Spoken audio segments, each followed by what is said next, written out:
Friends, ఇక మా దేవుడు కూడా చూడండి, పూజ అయితే చేయట్లేదు. కొంచెం పని ఉంది, 8 వెళ్ళాలి అర్జెంటుగా.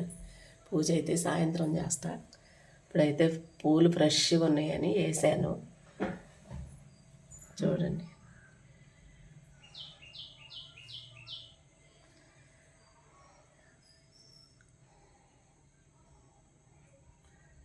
ఇప్పుడు వెళ్తే మధ్యాహ్నం అయితే వచ్చేసరికి ఆ పని వచ్చినాక సాయంత్రం చెప్తాను ఆ పని ఏంటో.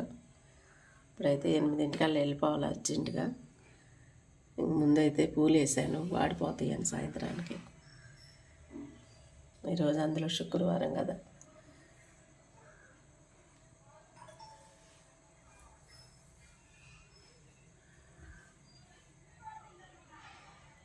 నా దేవుడి గుడి ఎలా అలంకరించానో మీలో ఎంతమందికి ఇష్టమో నా వీడియో లైక్ చేయండి, షేర్ చేయండి, సబ్స్క్రైబ్ చేయండి.